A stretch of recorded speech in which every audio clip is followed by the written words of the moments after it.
Sanibonani ukufuna kulapho kufinyela khona zobuciko media and production. Namhlanje nginosisi uNozipho. Nozipho Ndondunakazi Maphimbonke. Bengithi uzophika yazi ukuthi uNozipho. Lutho. Yana intokazi bafethu esinayo sila ku Maskandi Festival ozobunga mhla 26. Sisi Ndoni? Yes. Sikuzwile mfethu uthi okokuqala ungena kulomcimbi. Kuthini nje mfethu ukuphawula kwakho ukuyithola ngesikhathi uqala uthola ikholi kuthiwa Ndoni mfethu sicela usondele uGumaskandi. Angifuni ukuqamba mangabe ukhulu kakhulu and to be honest ngizobe ngiqala ukudlala nje emcimbini yangala. Okwangempela ngizobe ngiqala so yithuba elikhulu kakhulu and ngiyathembisa nami ukuthi njengoba benginikile leli thuba benesizathu bengethemba ngizobanika nkosama abakufunayo ngizobanika.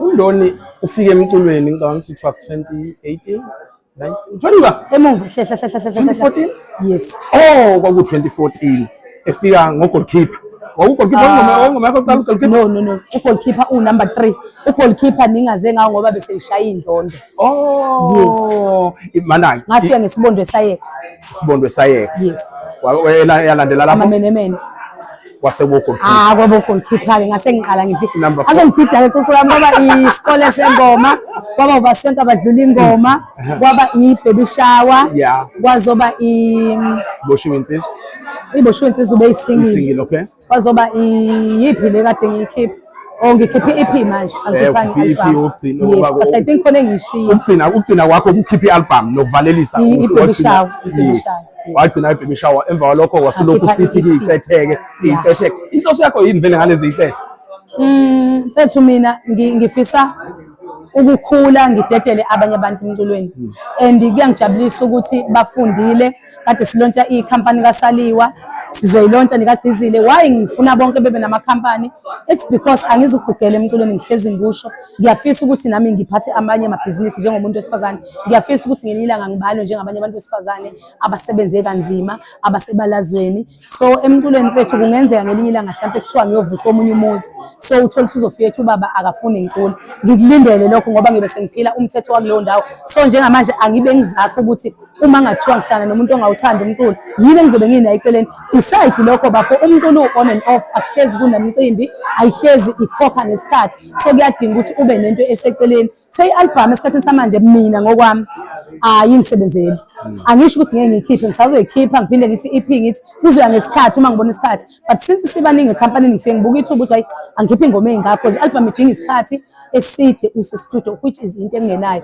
njengamanje ngikhulile ngikhulisa amantombazane nginama artist nami nginezinto engizenzayo eceleni. Ndoni kunjani ukuba usisi ube iqhikiza ube umama in the same time ngoba enganeni obviously ezinye zibuka njengamaqhikiza lazo ezinye zibuka njengosisi uma kaSima oyintombazane ongena kwi-teen stage kunjani kunzima mfethu angifuna ukuqamba manga ukudila nezingane zamantombazane eziningi eziphuma emakhaya angafani ezinemsamo engafani ezinabazali bangafani akukho lula kunengane ekifika iphuza utshwala because uma wawuyaphuza uphuza nazo mina umthetho wami uthi utshwala phuza eqenjini kumele lo muntu ngimenze abone izathu sobubi botshwala entombazaneni uyabo kumele lo muntu ngimshintshe engafuni ukusebenza ukuthi yena uyingane mhlawumbe kumele aqome umuntu onemali lento esengane zethu mina kumele ngimshintshe ngimtshela ukuthi ngundoni ngiyayisebenza uyabo kumele ngiushintshe umqondo wengane ngiyitshela ukuthi bayaqonywa bafana bangasebenzi as long umthando uyabo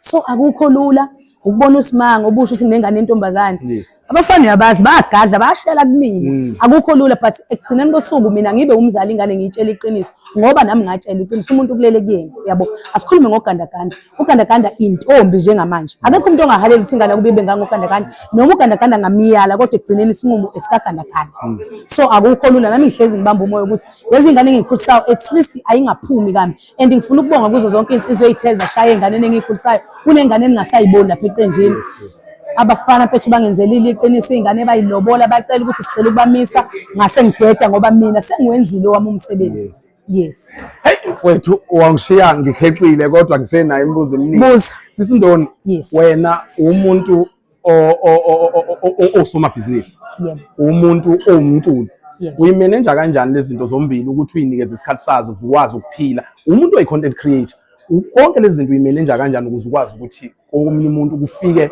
ngendlela okuyiyona Mfethu eqinisweni kuyashayana ngoba kunezinto engigcine ngiyiphungula ngahlala phansi ngabuka ukuthi njengamanje sengishawa ibhizi umqondo wami awuphumuli umqondo wami ubhizi ngahlala phansi ngathi yini njengamanje into engikhipha busy yini into engilimazayo because bese ngibona ukuthi ngiya kwi stress ngiya kwi depression njenge-event hleli event mfethu akusinto encane leya nto ingakuqumba phansi ungabuya esibhedlela so ngase ngithi no yazini Saliwa ngiyacela ungenelele step in ufunde ezinye izinto like ama-presentation kwi-event section bani section 3 section 4 uma mina ngisabamba ngala yona abamba ngala because ekuqaleni bengikwenza mfethu ngiyinikela and bebenalento yokuthi hawu undona ukhuthele undona uhlakaniphile banaloo nto bayangithemba kakhulu so bekungishaya ngifuna ukuqamba amanga ngalana kuthiwa nanka amantombazane kumele ngenze imicimbi yawo ngalana nasekhaya uthi nasekhaya sengibabona kancane isikhathi ngisichitha nalezi ingane ikhampani kumele ikhiphe ugqiza kumele ikhiphe ugandaganda kumele ikhiphe Saliwa so kuvele kuhlangane mfethu bekungekho lula kodwa ngahlala phansi ngak-arrange mina ukuthi ngizokwenza kanjani. Ubhekana kanjani ney'nhlamba eziza kuwena usuku nosuku? To be honest ngiqale ukuthukwa kwabona uSaliwa kwangilimaza but wangitshela into eyodwa ukuthi ungaphenduli and kusazoba impilo yakho ngenxa yokuthi-ke bengibuka vele abadala bethukwa uyabo ngayibuza ukuthi bengubani mina ongekethukwe because nabo bebethukwa bebengaceli ey'nhlambeni zonke ey'khona mhlampe uma bethuka mina mfowethu kwanele but uma bethuka your family iy'ngane umzali kuyazela mfethu kodwa engifisa ukudlulisa umyalezo siyahola ku-social media kodwa aze sithuke umuntu ngiyafisa laba bathuka inhlamba bewuthatha i-social media bewuphendula indawo yebhizinisi behole nabo bevusa amakhaya ngoba ayikho imilingo esiyenzayo bafo uyazi ukuthi bafo kumanje ngino-36,000 okufacebook uyabo no-36,000 mfowethu ungayithenga iy'tini uthenge isihlabathi ubuqala indlu ngofacebook kodwa kaze ngithuke muntu uyabo so abantu mfethu abashintsha ukwenza and-ke ngoba ngihlale ngisho ngithi mina into engishaya ngizalwa ney'nsizwa impilo ngiyibuka ngeso lomnsizwa ngoba akaze ngikhule nentombazane iy'nsizwa mfethu ziyahamba zibulalana ngoba khona abantu abangenanhliziyo khona umuntu ongekubezela ethi uvele wangenwa umthuko wambukanisa nezo and izinto abathuka ngazo abantu bathuka ngisho ngezithi bathuka ngisho ngezifo bathuka ngisho ngento ejulile mfethu ayiphele bafotha inhlamba ngicane nezinye izizwe ziyasihleka ukuthi nje amazulu ethukana kanje kanti singabantu abahloniphekile so nje ngifuna ukucela bafotha ukuthi cha le nhlamba kinciphe nanokunje mfethu nina nisafuna ukwakha imizi and imizi ngifuna ukuyakha nathi asihloniphani mfethu nibukani thina nibuka abafazi abanjani bakusasa abahambe bebhiyoza thina sibuka amadoda kanjani ya mfethu Mfowethu usisekule inhlamba ubonakele utrenda u-social media wonke uhlangana nensizwa edume kakhulu ngenhlamba egrouphini ekuthiwa Zingwele wathi ubani onikeza omunye imali uyena noma uyena onikeza imali leyo nto mfethu wena kwangekho nokuthi uzohamba phinda ngithuka lo muntu njengoba kade nginaye namhlanje ngicabanga ukuthi mfethu indlela esadibana ngayo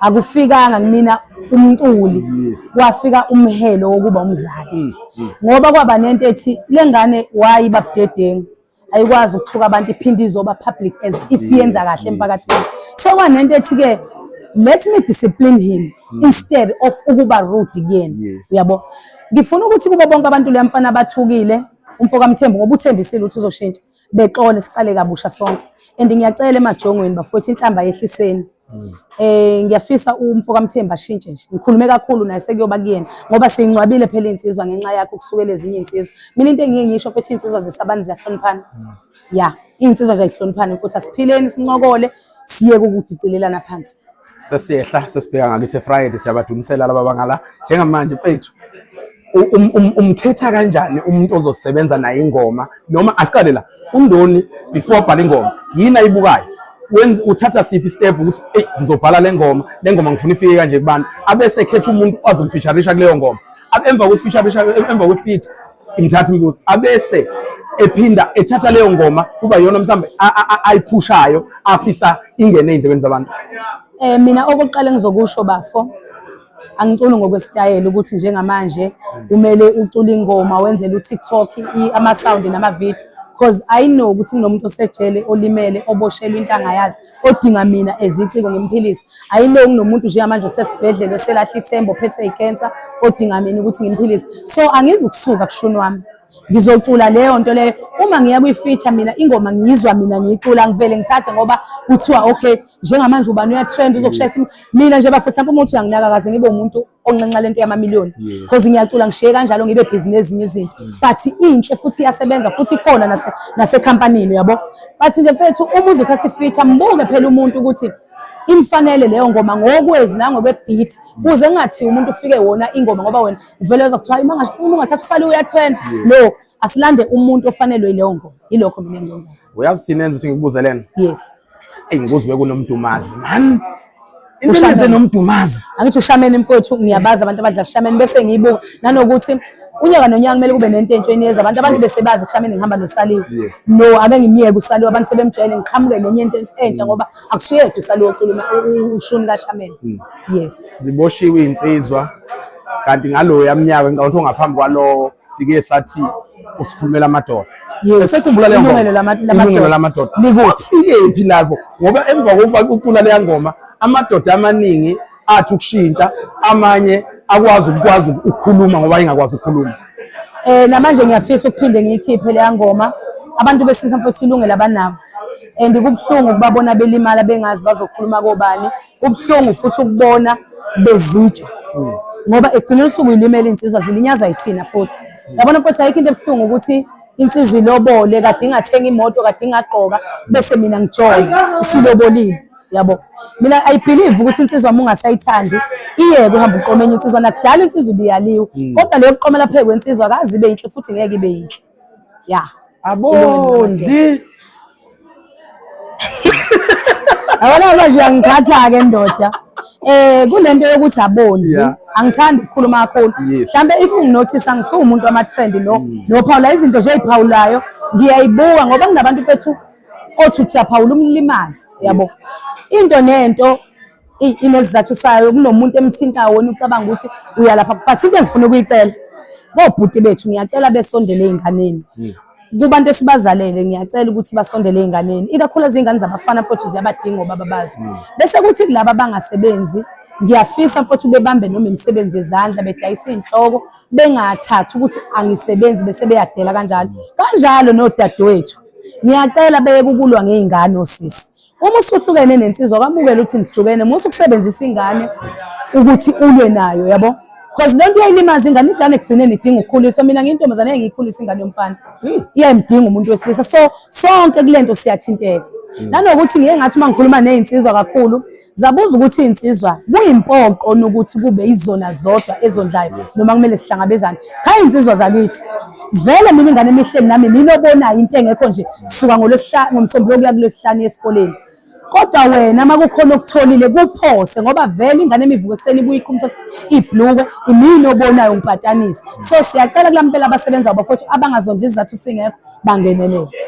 Siyanicela bomamncane siphutshise obomamkhulu siphutshiseni siwomamncane leyo ngoma ikususela umsini and yaminyakazisa umhlaba wonke.